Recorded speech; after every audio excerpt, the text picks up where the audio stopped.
Marcus Red Gaming. I'm the Archmaster. Look, I'm wearing the blue again. I'm so happy. Oh, so jazzed. All right. 40 subscribers in 19 days. This is absolutely wonderful. Thank you all so much. All right. Today, this is going to be an idea about, okay. So it's not so much world building ideas. I'm going to tell you something about myself, about how my mind works, right? Sorry about that. I'm going to tell you something about how my mind works and how, I have these two different types of ideas. I'm going to try to help you understand. I have things that I call sovereign ideas, right? Or you could call them father ideas. It's the big top one, right? So it's something like, I just had one the other day, and it's, what if the earth had clothing?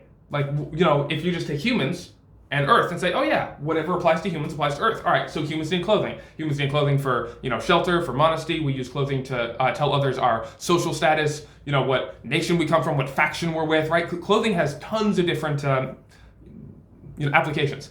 What if we gave those to the earth and said, well, what if the earth needed clothing or could use clothing? And of course there's nakedness, so there would be times when the earth wasn't clothed, times when it was. There would be certain types of clothing it wears on different occasions, and my first thought is snow is a type of clothing, and yeah, you could do that, but that's just an amorphous idea. It doesn't actually have any specific application.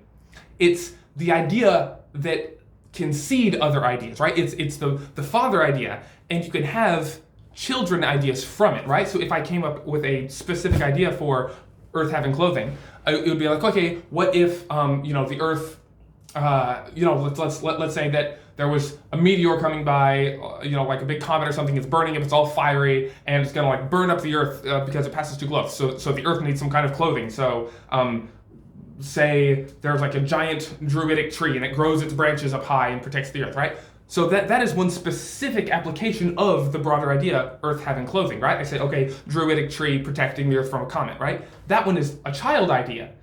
You have the father idea, Earth needing clothing. The child idea, this specific thing, a tree doing it, because of a comet, right? So when I'm doing this channel, I'm telling you my ideas. Sometimes they're sovereign ideas and sometimes they're children ideas, right? Like father ideas and children ideas. And I'm gonna try to actually, explain that as I go so y'all don't get confused. Like, okay, he's talking about the Earth having clothing. What does that actually mean? Like, how does that help world building? What I'm doing with father ideas, with sovereign ideas, is telling you, hey, here's an idea of an idea. This is a seed of countless ideas. This thing has so many countless applications, right? It's a sovereign idea. And so I'm giving that to you as world builders to be like, hey, take this and run with it. You can come up with something yourself. You don't have to say it's a druidic tree covering the Earth, because of a comet. It could be, snow covering the ground, because otherwise the undead will rise, right? There can be any number of reasons why the Earth needs to be clothed, right? And clothing could be like sunlight, where the sunlight shines on the Earth, and that is the Earth's covering. It's its clothing. It's its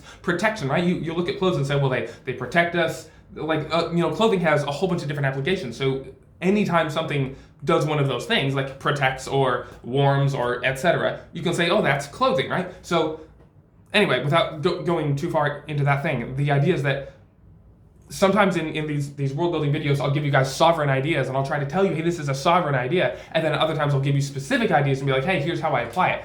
A second thing I do though, this is one thing I'm so thankful to God so much that he gave me this idea, all glory to him, but that he gave me this mind anyway, that can do this. But it's the idea that when I go out and I watch movies, I play games, I look at the world, I see the individual ideas, I see child ideas, like I'm playing, any video game or watching a movie or anything, right? And I see a specific idea, and then I interpolate, I extract and go through and say, hey, what's the father idea, right? I think a lot of people just see the child idea and they say, oh, that's a cool idea, but God gave me a brain that can look at that and say, hold on, I see the idea behind that one. I see the father idea, and then I actually go find the father idea, and then I can make a whole bunch of other children idea from that sovereign idea, from the top one. And it's so fun, it's so cool to be able to see an idea in one movie and then an idea in a different one and be like, wait a minute, those are both children of the same sovereign idea. Those both connect. Those are all technically the same idea, right? I don't have any examples right now, but that's one thing I do that's so fun. It's why I have 3 million words